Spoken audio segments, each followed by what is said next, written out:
उनके मंदिरों में कोई दलित चला जाए तो मत पूछो। अब वो नारा लगाते हैं बटोगे तो कटोगे। कभी मस्जिदों के नीचे मंदिर ढूंढकर, भारत में छुआछूत की बीमारी बहुत है,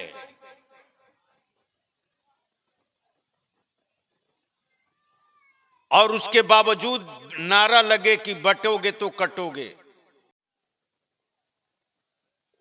बलियावी को इससे मतलब नहीं है, मुल्क बहुत बड़ा है, लेकिन मेरे सामने जो फिल्म दिख रही है कि आने वाले दिनों में मुर्शिदाबाद में क्या होने वाला है,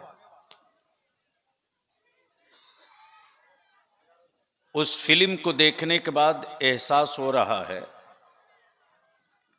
ए प्लीज, सुन सकते हो तो सुनो वरना घर जाओ।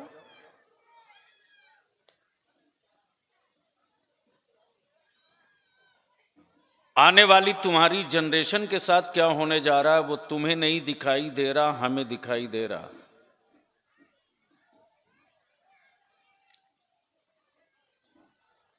और जब तक कि हम अपने आने वाली जनरेशन के लिए सीरियस नहीं होंगे,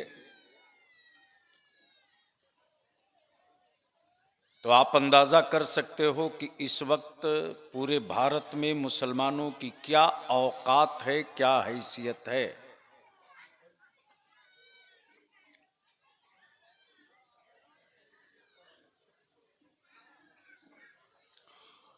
उलमा इकराम से गुजारिश है कि अगर मोबाइल से फुर्सत हो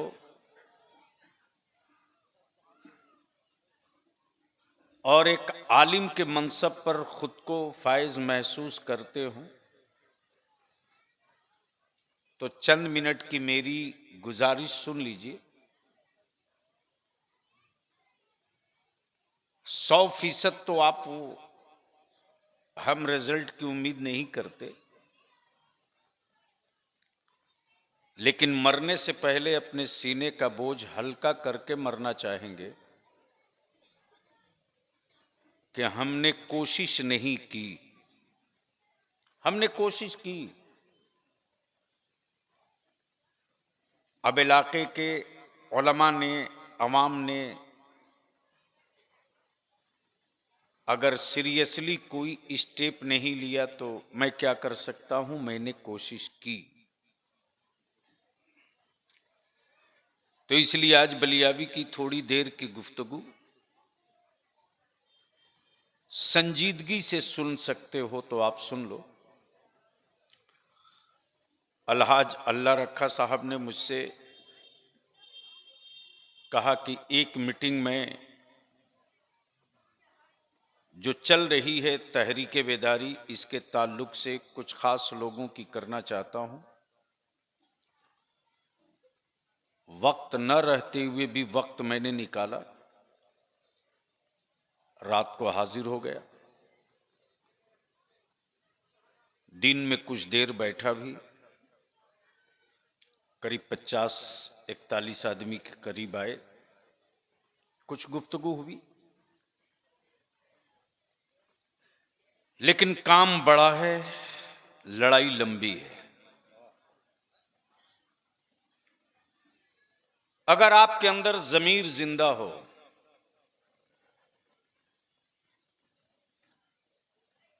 आप अगर लाश नहीं बने हो, तो पिछला एक हफ्ता पहले इंडिया के पार्लियामेंट का एक्सीडेंट याद कर लो। जब हिंदुस्तान की पार्लियामेंट में भारत के संविधान के रचयिता, राइटर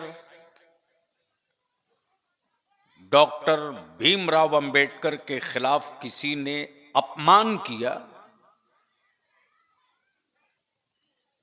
तो हिंदुस्तान का हर दलित, हर हिंदुस्तानी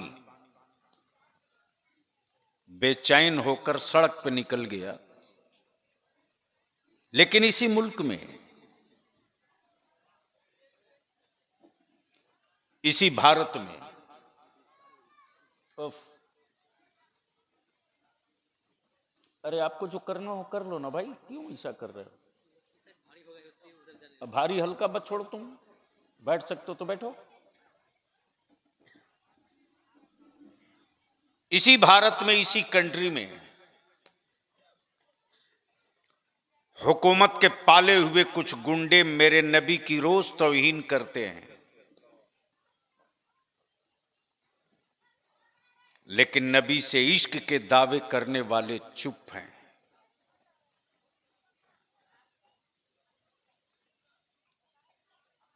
जैसे बर्फ जमी हो।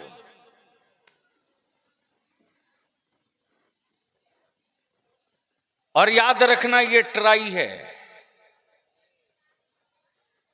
हम अपने उलमा से हाथ जोड़ के कहेंगे ये ट्राई है।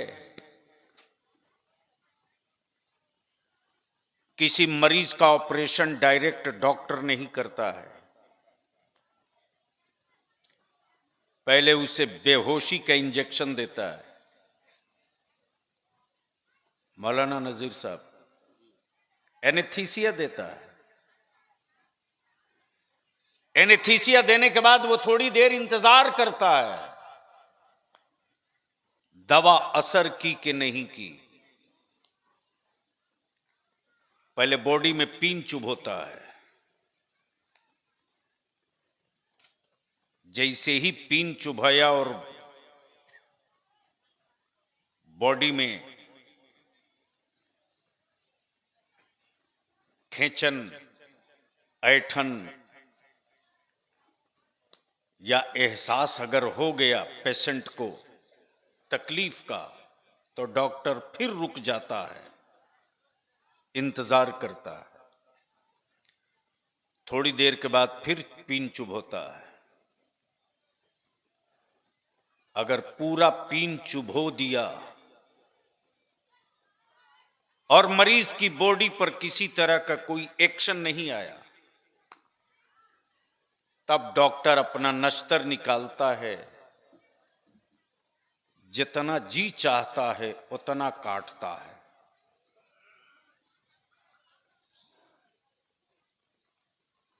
प्लीज बैठ जाइए, बैठ जाइए, रहम कर दीजिए। आज पूरे भारत में ट्राई लिया जा रहा है, मुसलमान अभी जिंदा है कि नहीं, मुसलमानों की जिंदगी में, वजूद में, बॉडी में ईमान अभी बचा है कि नहीं।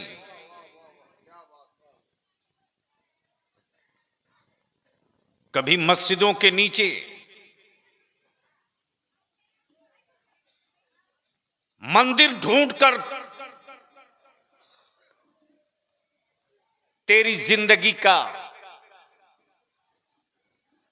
पता लगाया जा रहा, तू जिंदा है कि नहीं। कभी रसूलुल्लाह की इज्जत पे हाथ डाल के पता किया जा रहा, तू जिंदा है कि नहीं। लेकिन अफसोस,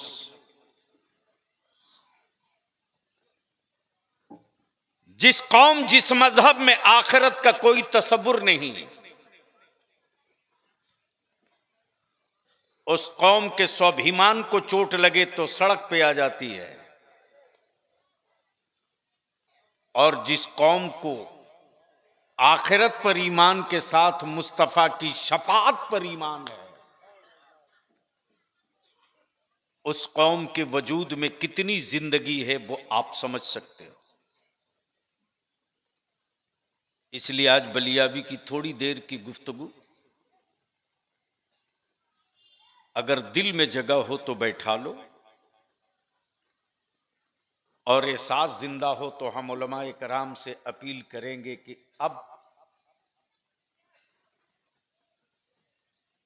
बांग्लादेश में तख्ता पलट के बाद जो सबसे रडार पर कोई डिस्ट्रिक्ट है, तो मिदनापुर 24 परगना नहीं है, मुर्शिदाबाद है। और ये पब्लिक डोमेन में बोल करके बलियाबी अपने कांधे का बोझ आज उतार दिया। अगर होश में आ गए तो 50 साल तक तेरी औलादों को कोई आंख नहीं दिखाएगा, और अगर ऐसे ही बेहोशी में रहे तो आने वाले दिनों में तेरी औलादें चौक चौराहों पर अपना नाम अब्दुल्ला नहीं बता पाएंगे जो सामने दिख रहा। तो क्या इरादा है? कुछ सुनने का मूड है? कितने लोगों का? उठाए रखो। जिसका नहीं उठा है उसको उठा के घर भेज दो। उठा दोनों हाथ पूरी ताकत से। स्टेज वाले भी हैं तो उठाओ, डर क्यों रहे हो? या तो बलियाबी को आने मत दो, या अगर बुला रहे हो तो साथ निभाने की हिम्मत रखो। खड़ा हो जाओ। आप लोग मत खड़ा हो, आप लोग नहीं, ये पहलवान। लगाओ जोर से। भाई क्या रसूल अल्लाह।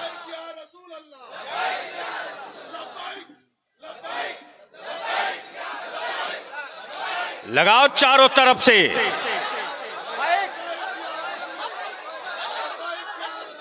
मेरे साथ लगाओ, मेरे साथ, मेरे साथ स्टेज से लेकर जमीन तक किसी का हाथ नीचे न रहे। ए बेटे, मैं कहां आ गया हूं यार? नहीं नहीं, मुझे नहीं पता था कि मैं कहां आ गया हूं। नहीं नहीं, वो बच्चे हैं, उनको क्या पता है?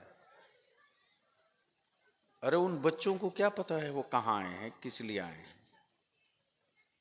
माँ बाप सोचे होंगे चलो अच्छा है, जो बच्चा किसी लायक नहीं रहता उसको मदरसे में भेज देते हैं। ये तो दीन मुस्तफ़ा की बरकत है कि जो किसी काम के लायक नहीं होता है उसको भी इमाम बना के निकाल दिया जाता है। इसलिए सुन सकते हो तो सुनो, मेरे साथ पूरी ताकत के साथ किसी का हाथ नीचे न रहे। मदीने की सरकार को आवाज दो, लब्बैक या रसूल अल्लाह, अल्लाहुम्मा लब्बैक या हबीब अल्लाह, या रसूल अल्लाह, अल्लाहुम्मा लब्बैक या हबीब अल्लाह। नीचे करो, थोड़ी आवाज माइक की कम कर दो, दिल लगाओ। आखिर भारत में मदरसों की जरूरत क्यों? प्लीज सुन सकते हो तो सुनिए, और स्टेज वाले अगर समझ ले तो सुभान अल्लाह जरूर बोल लेंगे। मुफ्ती साहब तशरीफ फरमाए, पूरी जिम्मेदारी से बोल रहा हूं। मौलाना जहांगीर साहब, सुभान अल्लाह कहने से निकाह नहीं टूटेगा और मजबूत हो जाएगा। तो बात अगर समझ में आ जाए तो आप बोल लीजिएगा। भारत में मदरसों की जरूरत क्या है? हाजी अल्लाह रखा साहब हैं कि चले गए? हैं, माशाअल्लाह, अल्लाह सलामत रखे। ये बरेली के इमाम इश्क व मोहब्बत का सिपाही है। और याद रखना, वर्दी वाला रिटायर होता है, आशिक कभी रिटायर नहीं होता। तवज्जो चाहो बाबू, अगर बैठ सकते हो तो बैठ लो, सुन सकते हो तो सुनो, वरना बलियाबी का कभी कभी आना आसान होता है, तकरीर कराना आसान नहीं होता। मैं इसके लिए जिंदा नहीं रखा गया हूं कि मरी हुई लाशों में डंडा मारूं। मैं इसलिए जिंदा रखा गया हूं ताकि वक्त से पहले तुझको मारने की कोई दवा मार्केट में ना बेचे। बाकी फैसला तुमको करना है। भारत में मदरसों की जरूरत क्यों? तवज्जो चाहूंगा अहले इल्म।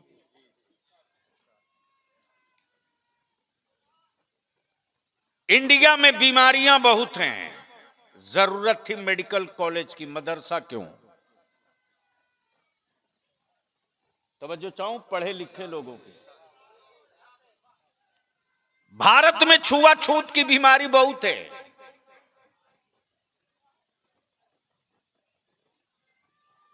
और उसके बावजूद नारा लगे कि बटोगे तो कटोगे। और बलियाबी की बातें बड़ी कड़वी लगती है, लगा करे। कोढ़ी के थूक के डर से ईमान वाला शहर नहीं छोड़ता है। तवज्जो चाहूं, खोपड़ी में बात आवे तो बोलेंगे, बात समझ में आवे तो स्टेज वाले बोलेंगे, वरना घर सो जाए। बोल दो, बोल दो, बोल। अगर कोई कोढ़ी डरावे कि हम थूक देंगे तुझको भी कोढ़ हो जाएगा, तो बलियाबी कहता अकल के टुअरो, जिन कोढ़ियों का इलाज कोई हॉस्पिटल नहीं करता, उन्हीं कोढ़ियों का इलाज बहराइच का मसूदे सालारे गाजी किया करता।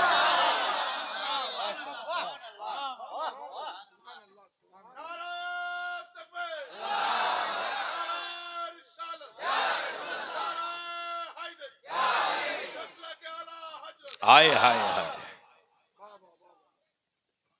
बीमारी है भारत में छुआछूत की। मसावत और बराबरी का कॉलेज क्यों नहीं खुला? अगर बात मेरी समझ में आवे तो स्टेज वाले बोल दिया करें। नहीं नहीं, धक्का ना देना पड़े, समझ में आवे तो बोलिएगा। मैं समझ रहा हूं लैंग्वेज प्रॉब्लम है, या तो मुफ्ती अलीमुद्दीन साहब हमको बंगला सिखा दो।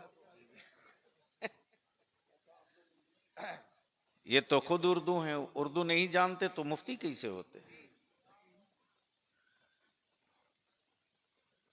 अब आप सोच सकते हो कि छुआछूत का आलम यह है कि सिवाय इस्लाम के बाकी कोई धर्म की किताब ऐसी नहीं है जिसको सब पढ़े।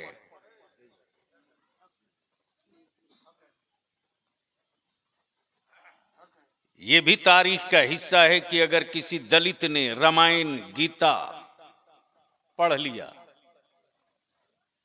तो पिछली तारीख यह है कि उसके कान में शीशा पिला करके डाल दिया गया।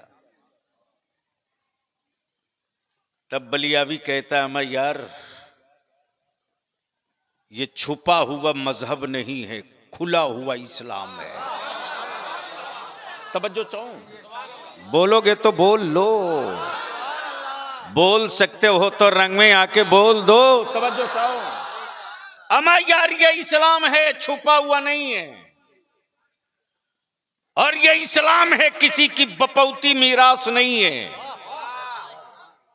अब अहले इल्म दुआ दे दें तो मैं एक हिस्सा तारीख का पेश कर दूं। ये इस्लाम है, ये मक्के वालों की विरासत नहीं है। बोलोगे तब मजा आ जाएगा। ये मुस्तफा का दीन है, सऊदिया के हुक्मरानों की प्रॉपर्टी नहीं है। और याद रखना, मजहब एक, बोल दो जोर से, जोर से। तवज्जो चाहूं हजरत, मजहब एक, मुल्क अनेक, कानून एक, नबी एक, लैंग्वेज अनेक, किताब एक। लैंग्वेज अनेक, किताब एक, आशिक अनेक, महबूब एक। तवज्जो चाहो, तवज्जो चाहो, आशिक अनेक, महबूब एक। अरे यार काश ये गुफ्तगू कहीं और हुई होती। तवज्जो चाहो, आशिक अनेक, महबूब एक, आशिक अनेक, महबूब एक, मुल्क अनेक, किताब एक। मुल्क अनेक, किताब एक। अब दिल लगाओ, कोई नहीं दावा कर सकता कि मैं मक्की हूं तो इस्लाम मेरा है। तवज्जो चाहूं, कोई मदनी नहीं कह सकता कि मैं मदनी हूं तो नबी सिर्फ मेरे हैं, बल्कि हिजरत की रात क्लियर हो गया, गार कहीं का हो, अबू बकर जैसा सफाई करने वाला होना चाहिए।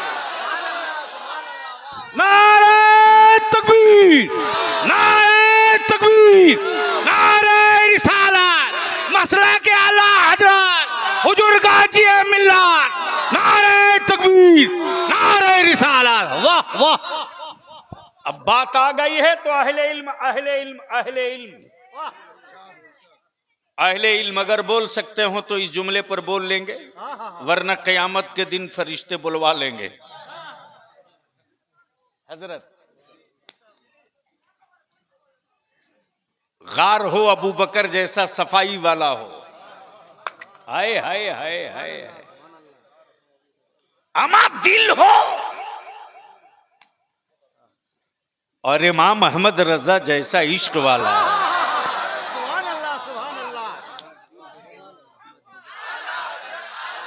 लगा जोर से, डरता किस बात से है?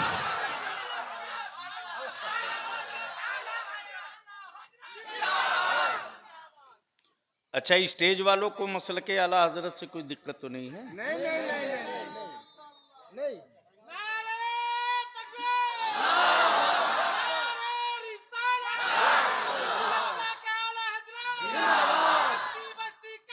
हाय हाय हाय हाय,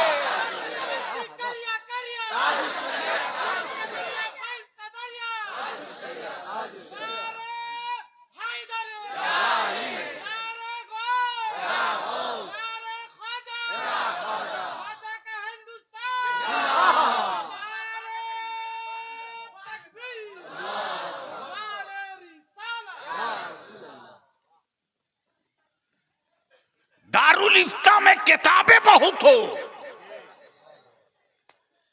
लेकिन मुफ्ती आजम जैसा मजबूत कलेजा ना हो। तवज्जो चाहूं,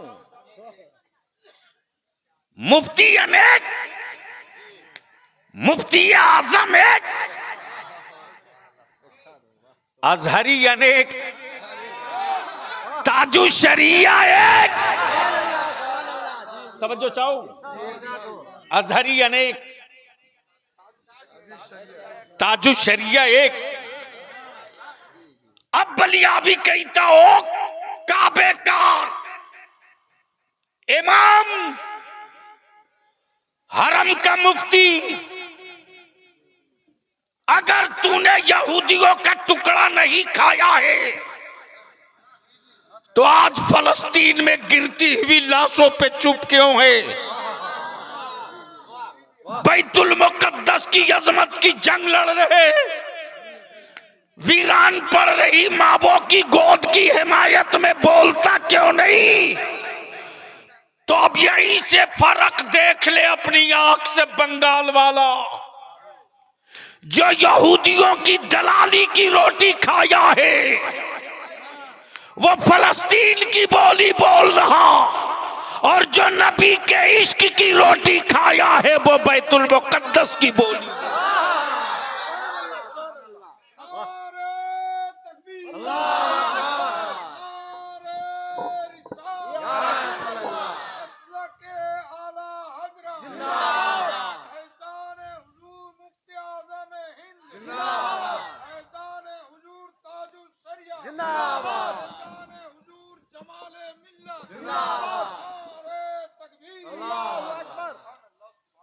ये इस्लाम किसी की मीरास नहीं है।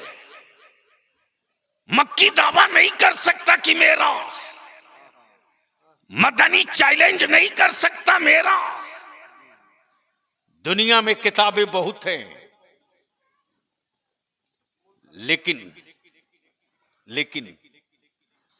हर किताब हर कोई नहीं पढ़ सकता। और तेरे बलियाबी ने यही बात जो पार्लियामेंट में कही थी तो बेचैनियों में लोग जलने लगे थे। मैंने कहा मेरी सेहत पर इन लाल आंखों का कोई असर नहीं होना है, इसलिए कि बलियाबी ने मुफ्ती आजम की नूरानी आंखें देख रखी। तवज्जो चाहूंगा अहले इल्म की। तब बलियाबी ने जो ऑब्जर्व किया और रिजल्ट सामने आया वो ये कि पूरी दुनिया के कुफ्र को दो ही से डर लगता है,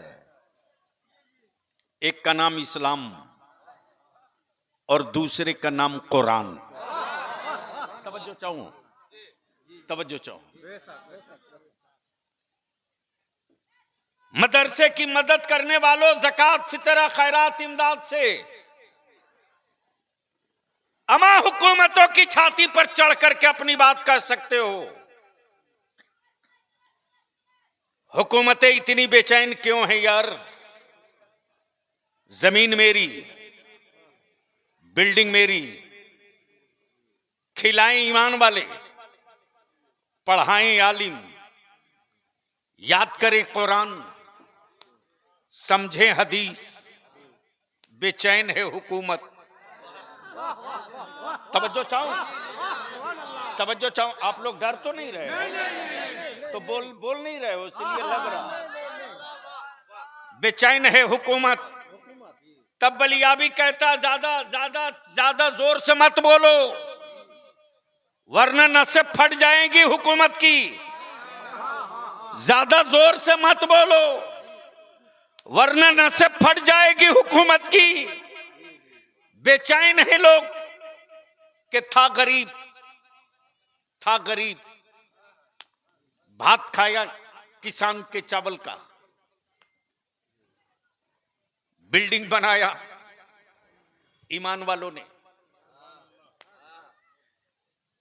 तब बलियाबी कहता है ये हुकूमत के सिक्कों का कमाल नहीं है, ये मुस्तफा के आशिकों की सखावत का सूरज है।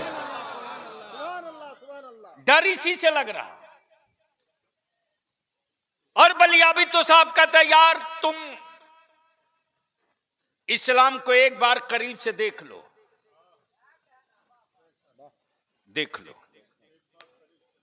वो तुम्हारी किताब है जो दलितों को नहीं पढ़ने देते। तवज्जो चाहूं हजरत, वो तुम्हारी किताब है जो दलितों को नहीं पढ़ने देते। गलती से अगर छू दे तो उसे न जाने किन किन धाराओं के तहत जेल डालोगे। अब यार आखिर डर क्यों लगता है आदमी से? उनके मंदिरों में कोई दलित चला जाए तो मत पूछो, अब वो नारा लगाते हैं बटोगे तो कटोगे। हमने तो कभी नहीं कहा। लेकिन एक बात यहां अर्ज कर दूं हजरत, है थोड़ी सी हार्ड लाइन, शायद आपके बुद्धि में बात उतर जाए मेरी, चूंकि लैंग्वेज प्रॉब्लम है। सन 1951 में एक कानून बना। कब? 1951 में एक कानून बना। वो कानून ये कि 1947 में पूरे भारत में, संपूर्ण भारत में या भारत के बाहर पाकिस्तान में 1947 में जो गिरजा, जो गुरुद्वारा, जो मंदिर, जो मस्जिद 1947 में जिस पोजीशन में है वो वही रहेगा, उसमें कोई चेंजिंग नहीं कर सकता, ना कोई दावा करेगा। यह समझौता है, यह एग्रीमेंट है। बांग्लादेश हो गया, पाकिस्तान, अगर वहां किसी दूसरे मजहब के किसी धार्मिक मजहबी मकाम को तोड़े तो यकीनन हिंदुस्तान का हर मुसलमान हिंदुस्तानी होने के नाते बेचैन होवेगा, मजम्मत करेगा, कंडम करेगा, इसलिए कि एग्रीमेंट और मुआहिदे के खिलाफ है। लेकिन सत्ता और हुकूमत के पाले हुए कुछ जज, अदालतों में बैठे कुछ एजेंट, बलियाबी की सेहत पर इसका कोई असर नहीं पड़ता। कोई जज बहुत बड़ा हो सकता, लेकिन कानून से बड़ा नहीं हो सकता। जब कानून है कि इसके खिलाफ कोई पटिशन नहीं दिया जा सकता, तब मेरी मस्जिदों के अंदर माबूद ढूंढने वालों का पटिशन जज तुमने एक्सेप्ट क्यों किया?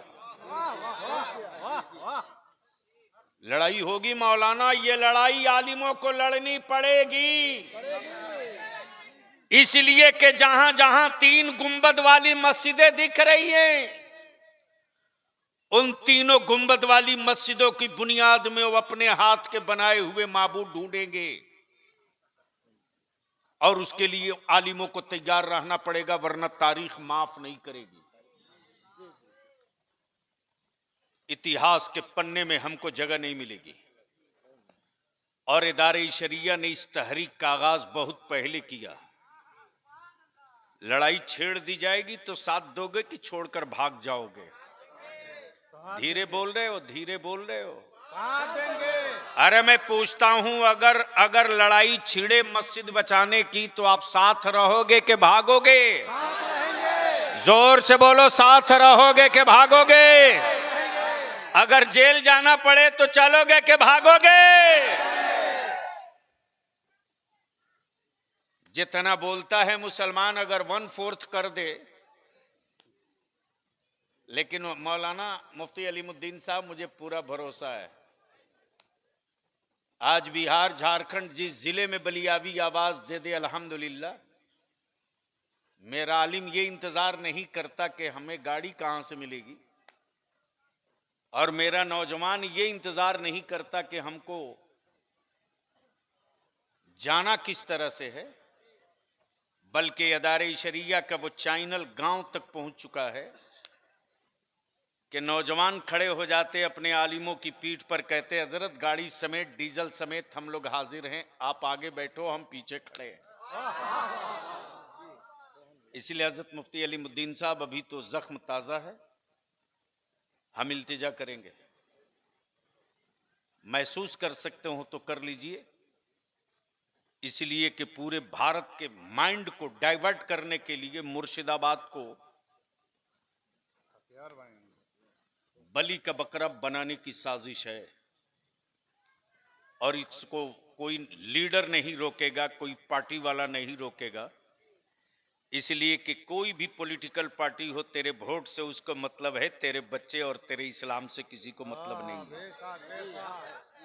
तो अब अगर सुनने का मूड है तो एक बार मोहब्बत से या रसूल अल्लाह, और जोर से ओए आजा रंग में बोल दो। अब पहले स्टेज की तवज्जो चाहूं हजरत, इस्लाम बदला नहीं लेता है, यह तारीख का हिस्सा है, इस्लाम बदला नहीं लेता है। पैगंबरों ने बदला नहीं लिया, आग के शोले जला दिए, भड़का दिए गए, खलीलुल्लाह को आग में डाल दिया, खलीलुल्लाह ने बदला नहीं लिया। ताइफ में मेरे मुस्तफा जाने रहमत को पत्थर मारा, नबी रहमत ने बदला नहीं लिया। हाँ, इतना तय है कि जब आका करीम के दाहने मुकद्दस से खून के कतरे ज़बी की तरफ चले थे, तो रब ने हुक्म फरमाया था, जिब्रील देर मत करो, अगर मेरे महबूब के खून की एक बूंद जमीन पर गिर गई तो कयामत तक की ये जमीन कभी हरियाली घास और हर सब्जे को पैदा नहीं करेगी। मेरे महबूब को खून, मेरे हबीब के खून को जमीन पर गिरने से पहले रोक लो।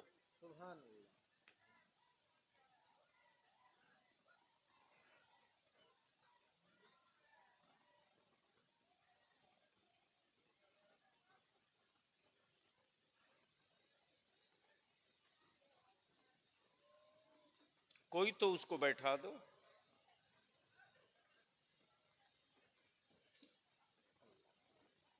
उसको क्या पता कि आने वाली कल की सुबह कैसी होनी। मैं क्या कह रहा था, हजरत आदत इतनी खराब हो गई है मेरी कि जहां काम के लोग नहीं होते वहां से मैं उठ के चल दिया करता हूं। मैं जानता हूं कि मेरा वक्त जाए क्यों होगा। मैं क्या कह रहा था, ताइफ में मेरे आका करीम को पत्थर मारा। प्लीज मेरी मां बहनों कुछ रहम करो, शर्म करो।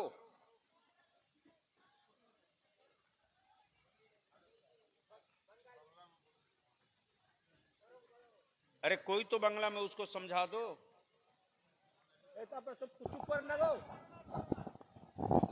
দয়া করে মা বোনেরা চুপ থাকেন, আর চুপ যদি না থাকেন উঠে বাড়ি চলে যান। एक बार धीरे से बोल दो सुभान अल्लाह। मेरे आका करीम के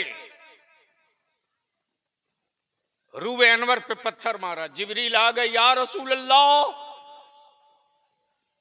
आप हुक्म दीजिए तो मैं अपने परों को समेट दूं। अपने परों को समेट दूंगा तो ये रेजा रेजा हो जाएगी आबादी।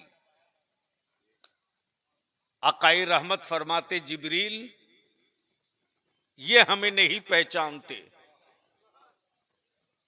जिस दिन पहचान जाएंगे ना उस दिन अपनी जान हम पर कुर्बान करेंगे। हाय हाय हाय हाय हाय, समझो चाहो, ये हमें नहीं पहचानते लेकिन मैं इनको पहचानता हूं। मैं इनको पहचानता हूं। यही है मसलक आला हजरत, यही है मसलक आला हजरत। बेसाइज के पैजामा वालों, अरे वो तेरा नबी जाहिल होगा जो तुझको नहीं पहचानता होगा। मेरा नबी गैब जानने वाला है। हम नबी को जाने ना जाने, मेरा मुस्तफा हमें जान रहा है।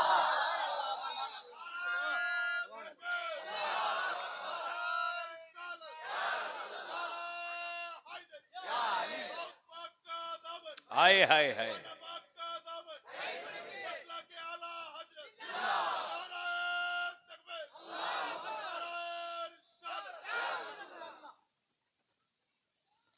इस्लाम बदला नहीं लेता।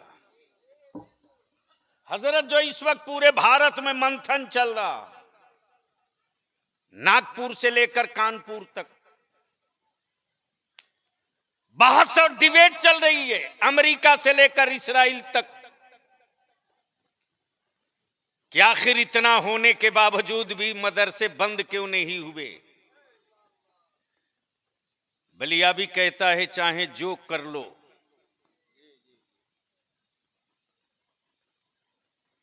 चाहे जो कर लो, ईमान वाले की सांस अगर एक भी बची रहेगी तो मुस्तफा का मदरसा सलामत रहेगा। इस्लाम बदला नहीं लेता। मेरे नबी ने बदला लेने को नहीं कहा है, और तारीख का यह हिस्सा भी गवाह है। न नबी ने बदला लिया, न वलियों ने बदला लिया। इसी भारत में अताए रसूल मेरे गरीब नवाज पे पानी बंद किया। हजरत बड़ा बवाल हुआ है अभी 25 रोज पहले बलियाबी की गुफ्तगू के एक हिस्से पर, लेकिन बवालों से बलियाबी कभी खौफजदा नहीं होता। मैं जानता हूं कि उनकी चीखों में कितना असर है और मेरी आहों में कितना असर है। इस्लाम न बदला लिया है न लेगा। मेरे आका करीम के जिस्म अतहर पर कूड़े डाले, नबी ने बदला नहीं लिया। राह में कांटे डाले, मुस्तफा ने बदला नहीं लिया। लेकिन जब तारीख का वो दिन करीब आया और जब उस दौर के दबंग, जुमले पर तवज्जो चाहूं, हुक्म सादिर से पहले जुमले पर तवज्जो, उस दौर के दबंग, जब तक दबंग थे उमर थे, जब तक दबंग थे उमर थे, लेकिन जब मुस्तफा वाले हो गए तो फारूक आजम बन गए। तवज्जो चाहूं, निकाली थी तलवार लेकर चले थे लहराते हुए। मदरसों से डर क्यों लगता? बस इसी में एक पहलू छुपा है। और यही बात मैंने कह दी थी पार्लियामेंट में, तो बड़ी बेचैनी में लोग थे। मैंने कहा एक मर्तबा आप पढ़ो मत, सिर्फ सुन लो, सुन लो। जोर से जोर से जोर से तवज्जो चाहो। कुरान से डर क्यों लगता कुफ्र को? सुन लो। जैसे ही उमर लेकर तलवार निकले थे, किसी ने पूछा, ए उमर इतना इतरा के कहां चले हो? सैयदना उमर फारूक ने यही तो कहा था उस दौर में कि माज़ल्ला आज मैं इस्लाम का चिराग ही बुझा दूंगा, न रहेगी शमा, न फैलेगा उजाला। किसी ने मुस्कुराते हुए कहा, ए उमर कहां चले हो मुस्तफा की तरफ? पहले घर की खबर लो। बोल दो। क्या कहा? पहले घर की खबर ले लो। जैसे ही फारूक आजम आए हैं अपनी बहन के घर, बहन कुरान पढ़ रही है। हाय हाय हाय हाय, काश ये गुफ्तगू कहीं और हुई होती। अरे बोल दे जोर से। बहन कुरान पढ़ रही है। जैसे ही फारूक आजम ने कदम रखा, बहन कहती, खबरदार उमर आगे मत बढ़ना, आगे मत बढ़ना। उमर के हाथों में चमकती हुई तलवार है, लेकिन बहन के दिलों में इश्क़ मुस्तफा और अजमत कुरान है। ए उमर खबरदार आगे मत बढ़ना। सैयदना फारूक आजम कहते, ए बहन जो पढ़ रही थी ना, वैसा कलाम मैंने कभी सुना नहीं, एक बार और पढ़ दो। तवज्जो चाहो। क्या कहा? एक बार और पढ़ दो, एक बार और पढ़ दो, एक बार और पढ़ दो। बहन ने फिर पढ़ा। फारूक आजम थोड़ा और आगे बढ़े। बहन कहती, खबरदार उमर छूना मत, इसलिए कि तुम अभी इस लायक नहीं हो कि छू सको। ये इस्लाम है। वाह वाह, सुभान अल्लाह। और ये मुसलमान का तेवर है। वाह वाह, कि अगर तलवार सामने भी हो तो झुक के बात नहीं की जाएगी, उठ के बात। नारे तकबीर, नारे तकबीर, नारे रिसालत, मसला के आला हजरत हुजूर गाजी मिल्लत, नारे तकबीर, नारे रिसालत। वाह सुभान अल्लाह। जैसे ही फारूक आजम आगे बढ़कर बोलते, बहन एक बार और पढ़ दो, एक बार और पढ़ दो। तुम जैसे जैसे ये पढ़ रही हो वैसे वैसे मेरी कैफियत बदल रही है, एक बार और पढ़ दो। बोल दे यार, बोल दे यार। तवज्जो चाहूं अहले इल्म की, अहले इल्म की तवज्जो चाहूं, अहले इल्म की। अमा कुफ्र को डर इसलिए लग रहा कि भारत में मदरसे अगर बचे रहेंगे और बच्चे कुरान पढ़ते रहेंगे तो लोग किताब पढ़ाकर धर्म न बदलवा सके, हम कुरान सुनाकर मजहब बदलवा दिया। नारे तकबीर, नारे तकबीर, नारे रिसालत, मसला के आला हजरत हुजूर गाजी मिल्लत, नारे तकबीर। इसलिए डर के गुफ्तगू वो करे जिसके किताब गढ़ी हुई हो, हम डर के क्यों बातें करें? हमारी किताब गढ़ी हुई नहीं है, कुरान उतरी हुई किताब है, गढ़ी हुई किताब नहीं है।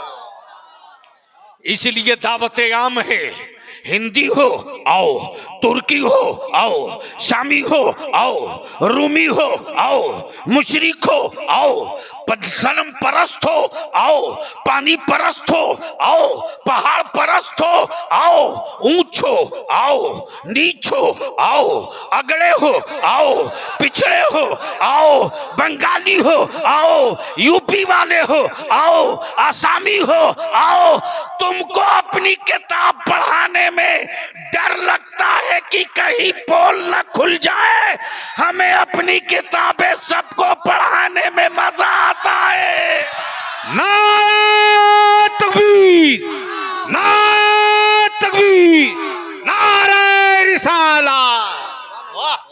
इसलिए कुरान के खिलाफ एक प्रोपगंडा शुरू हुआ अमेरिका के व्हाइट हाउस से, और उसको इंप्लीमेंट कराया यही इस्राइल का गुंडा, और उसकी हिमायत में खड़ा है ये काबे का मुफ्ती। अगर इसके वजूद में गैरत वाली माँ के दूध का कतरा होता तो फलस्तीन की हिमायत में खड़ा हो गया होता। उसमें और हम में यही फर्क है, इसी का नाम है मसलक के आला हजरत। वो यहूदियों की खिलाई बोली बोलता है, हम मुस्तफा की पढ़ाई बोली बोलते हैं, हम नबी की पढ़ाई बोली बोलते हैं। और बरेली के इमाम ने तो यही वजीफे इश्क दिया है ईमान वालों को, उन्हें जाना।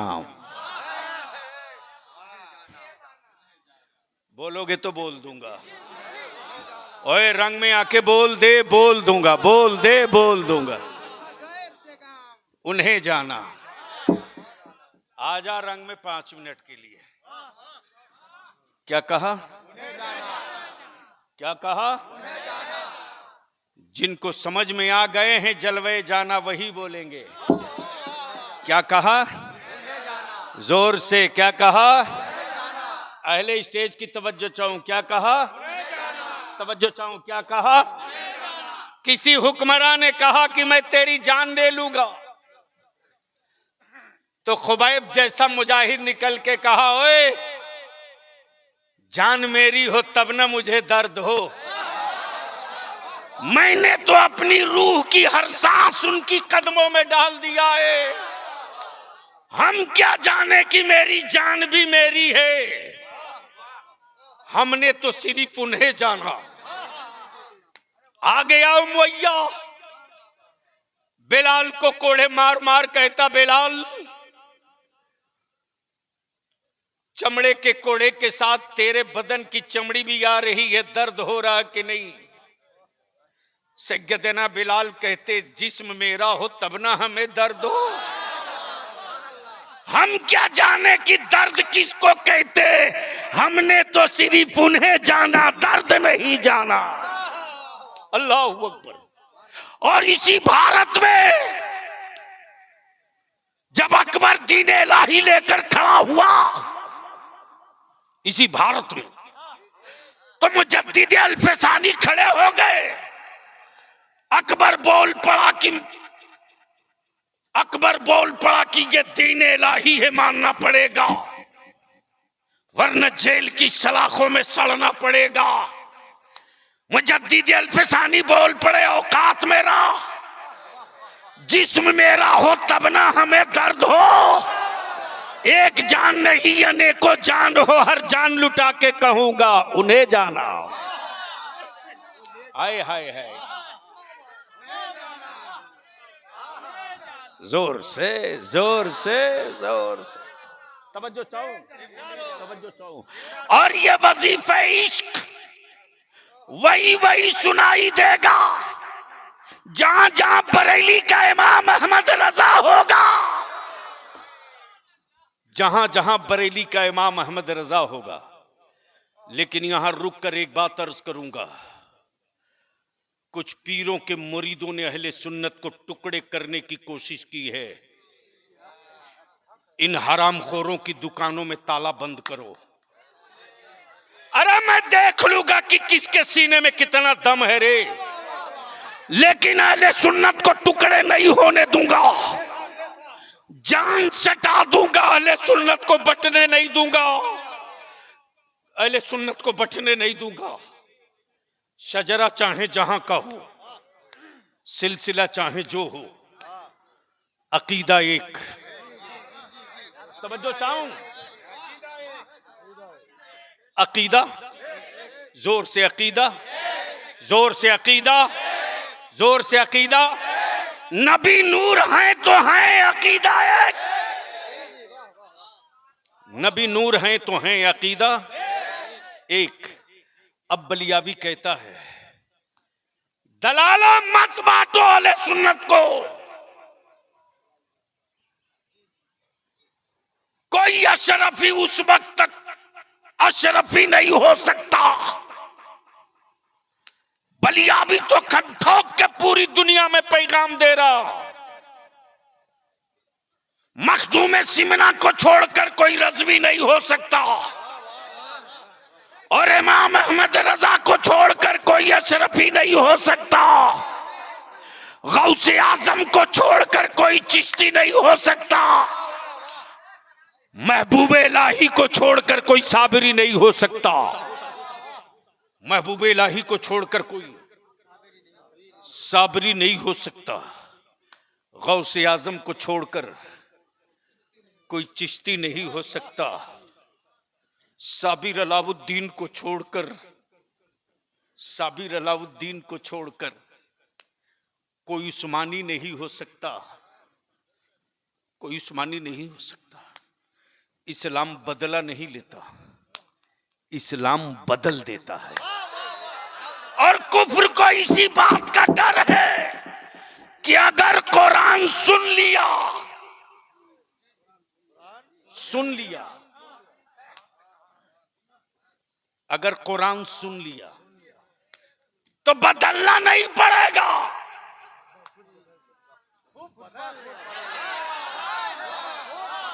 इसलिए कि मालूम है कि जब उमर जैसे दबंग को बदलने से कोई नहीं रोक सका, तो ये गुजरात वाले कई मिनट टिकेंगे। इसलिए डर लगता है कुरान से। और हम मुसलमानों तुझसे गुजारिश करेंगे, भारत में मदरसों की जरूरत क्यों?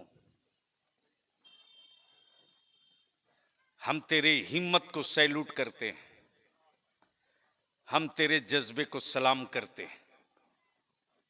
किसान है तो क्या हुआ यार, सीने में कुरान तो है। अमा यार हवा हवाई चलाते तो क्या हुआ, सीने में इश्क मुस्तफा तो अभी बचा है। और इसी को कत्ल करने के लिए पूरी मैकेनिज्म और मशीनरी लगी है। और टाइम टू टाइम ट्राई किया जा रहा, कभी मेरी मस्जिदों की बुनियाद खोद करके, कभी मेरी दरगाहों पर हाथ डाल करके, और कभी मेरे आका करीम की इज्जत पे हाथ डाल करके। अगर सड़कों पर मुसलमान निकल जाता है तो लोग समझता है अभी लाश नहीं है, अभी जिंदा है। इसलिए मैं अपने उलमाए किराम से हाथ जोड़ के अपील करूंगा, पूरी जिंदगी फुर्सत नहीं मिलेगी, अगर फुर्सत न निकालें तो।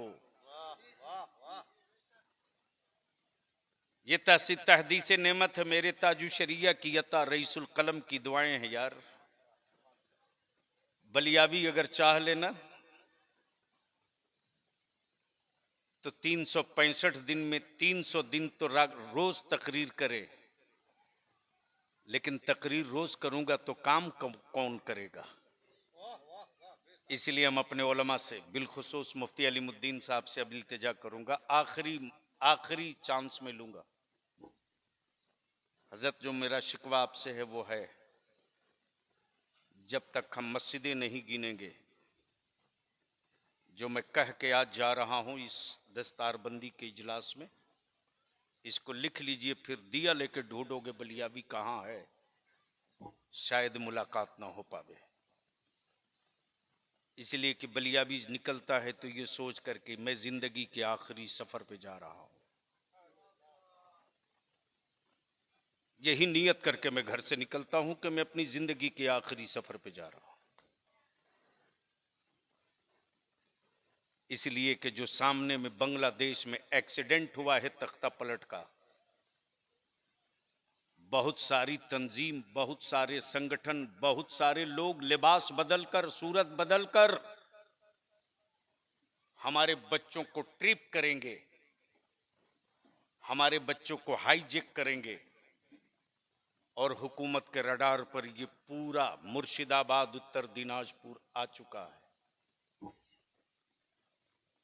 इसलिए पूरी मुस्तैदी के साथ हमें अपने भारत के संविधान और भारत के तहफ्फुज और भारत में अमन, चैन, सद्भाव, सुकून के साथ अपनी मस्जिदों की हिफाजत और अपने इस्लाम के तहफ्फुज की बात करनी है। और उसका एक ही रास्ता है कि पहले हम अपनी मस्जिदें गिन लें, मदरसे गिन लें। अब तक सियासी पार्टियों के झंडे लेकर निकले हो यार,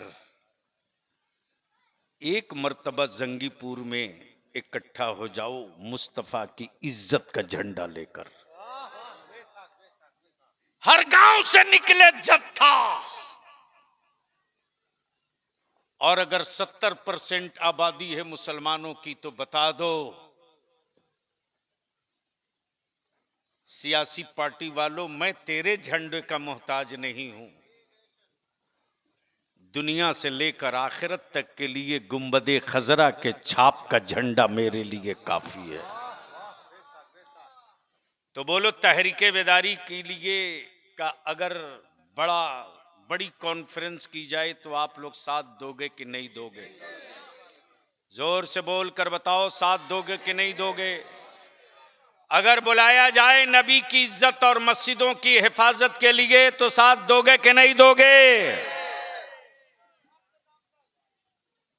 हजरत अब एक मीटिंग बुलवाइए, मौत बरहक है, बीमारियों का इलाज है, अल्लाह के फैसले का कोई इलाज नहीं। वहां तो बस ये है आमन्ना सद्दकना, मेरा रब जिसमें राजी उसी में हम भी राजी। इसलिए वालदा को अल्लाह करवट करवट जन्नत दे। एक कोऑर्डिनेशन करके रमजान शरीफ से पहले 26 ब्लॉक है, 26 ब्लॉक में अहले सुन्नत के जो उलमा हैं, कम से कम 5-5 आदमी को कन्वेनर नामजद कर दिया जाए और ईद बाद सर जोड़कर बैठा जाए और इतना बड़ा अज़्दहाम इकट्ठा हो, जिस दिन 5 लाख चाह जाएंगे ना, मैं समझता हूं कि पूरे बंगाल का रिकॉर्ड ब्रेक हो जाएगा सारी पॉलिटिकल पार्टियों का, और सबके दिमाग में उस दिन कील चुभ जाएगी कि हम जिसको गाजर समझते थे वो बड़े सेहतमंद निकले हैं। ये चुप जरूर हैं, बुज़दिल नहीं हैं। ये खामोश जरूर हैं, कायर नहीं हैं। इसके लिए आलिमों को ही उतरना पड़ेगा। इस वक्त पूरे भारत में मदरसे इस्लाम की जरूरत है और कुफ्र को डर दो ही से लग रहा, एक इस्लाम से, एक कुरान से। कुरान सुनने में उनको डर लगता है, लेकिन भूत पकड़ते तो फुकवाने के लिए मस्जिद के दरवाजे उसी किताब के लिए आते। इसलिए अल्लाह तबारक व तआला मदरसे के असातिज़ा को, अराकीन को, मुआमिनीन को, हाजी अल्लाह रखा साहब बिल्कुल वज़ीद थे, बोले आना है तो आना है। और तब मैंने कहा कि चलो एक चांस और लेता हूं, वरना आप सोच सकते हैं फिर रात को निकलूंगा, कल दिन में फिर मीटिंग है, फिर 4 बजे शाम को एक मस्जिद का संग बुनियाद करने जाऊंगा, फिर रात को एक गांव में मदरसे का बुनियाद करूंगा। मैं भी आदमी हूं ना, तो रात दिन जो आदमी खटता हो, और अभी पूरी ताकत लगाया हूं प्लेस वर्शिप प्लेस एक्ट जो अभी आया है, मजहबी मकामात कानून 1991 वाला, उस पर इदारे शरिया की एक पूरी लीगल टीम लगी हुई है और पूरी ताकत के साथ एक ग्रुप बने जिसमें हम अपनी मस्जिदें गिन लें और सबकी डायरेक्टरी बना करके यहाँ के डीसी और कमिश्नर को दे दें और देकर कहें कि ये हुकूमत की जमीन पर नहीं है, मेरे बाप दादा की जमीन पर है। मेरे मस्जिद की वजू खाने की बुनियाद खोदोगे तो मैं सत्ता की हवेली की नेव कबाड़ के रख दूंगा, याद रखना। इसके लिए खुद से आगे आना होगा। ये काम हुकूमत का नहीं है, ये काम वारिस अंबिया का है। अल्लाह तबारक व तआला अमल खैर की तौफीक रफ़ीक अता फरमाए। यार जिंदा सोहबत बाकी। सलाम अलैकुम।